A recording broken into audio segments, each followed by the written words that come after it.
বাংলাদেশ জাতীয়তাবাদী দল ফটিকছড়ি থানা শাখা কর্তৃক আয়োজিত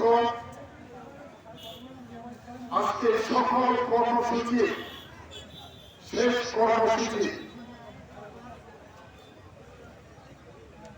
এই সমাবেশে উপস্থিত সংগ্রামী সভাপতি, উপস্থিত আমার সহযাত্রী, বাংলাদেশ জাতীয়তাবাদী দল চট্টগ্রাম উত্তর জেলার সংগ্রামী যুগ্ম সম্পাদক জনাব হালি আলহাজ মোহাম্মদ সালাউদ্দিন, ফটিকছড়ি উপজেলা বিএনপি সংগ্রামী সভাপতি কর্নেল অবসরপ্রাপ্ত আব্দুল্লাহ বাহার, জহির আলম সহ উপস্থিত বিএনপি অঙ্গ সংগঠনের নেতৃবৃন্দ, উপস্থিত সম্মানিত এলাকাবাসী, আমার ভাই বোনেরা,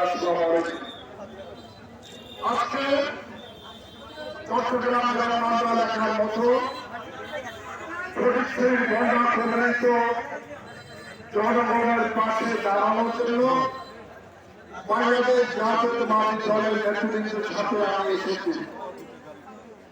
আজকে এই বন্যা প্রভাবিত এলাকা পরিদর্শনের জন্য বাংলাদেশ জাতীয়তাবাদী দলের মাননীয় চেয়ারপারসন, বাংলাদেশের সাবেক প্রধানমন্ত্রী দেশনেত্রী বেগম খালেদা জিয়া, বাংলাদেশ জাতীয়তাবাদী দলের মাননীয় ভারপ্রাপ্ত চেয়ারম্যান দেশনায়ক জনাব তারেক রহমানের নির্দেশে আমি এখানে এসেছি বন্যা প্রবলিত এলাকার জনসাধারণকে দেখার জন্য। আমাদের নেতৃবৃন্দ কর্মী ভাইরা আমার সাথে আছেন। আমাদেরকে একটা কথা মনে রাখতে হবে, আমরা দীর্ঘ 18 বছর স্বৈরাচার শেখ হাসিনার যাতা করে আমরা পিছ হয়েছিলাম। আমাদের কোন কর্মকাণ্ডে যেন স্বৈরাচারের কর্মকাণ্ডের কোন আভাস না থাকে সেটা আমাদেরকে মনে রাখতে হবে।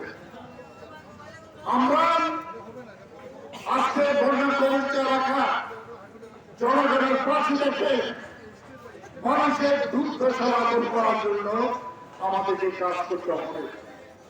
আমাদের মনে রাখতে হবে একটা কথা, সকল ভেদাভেদ ভুলে গিয়ে আমাদের ঐক্যবদ্ধভাবে জনগণের স্বার্থে বন্যা প্রভাবিত এলাকা জনগণের সাথে কাঁধে কাঁধ মিলিয়ে কাজ করতে হবে। আমরা এই পর্যন্ত 9 কি 10টি স্থানে আমরা রিলিফ বিতরণ করেছি।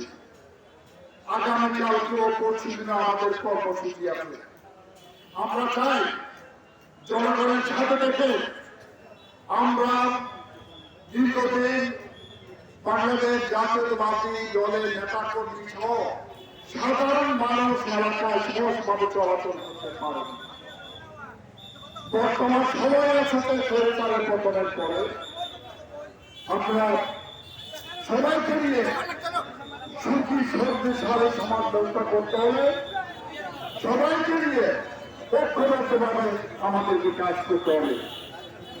আমরা আমাদেরকে একটা কথা মনে রাখতে হবে, স্বৈরাচারী সরকারের সময় সাধারণ জনগণের উপর যে নির্যাতন হয়েছে, অন্যায় অবিচার হয়েছে, আমাদের নেতা কর্মীদের কারণে চলে সেই ধরনের কোনো কিছু না হয় আমাদেরকে এটা মনে রাখতে হবে।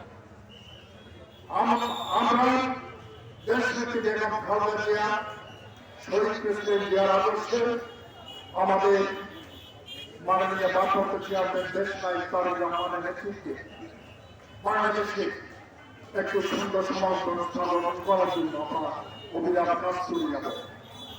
আমরা আপনাদের সাথে আছি, আপনারা দোয়া করবেন, আপনাদের সহযোগিতা চাই।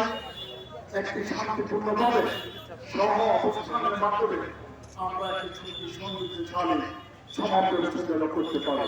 আসসালামু আলাইকুম।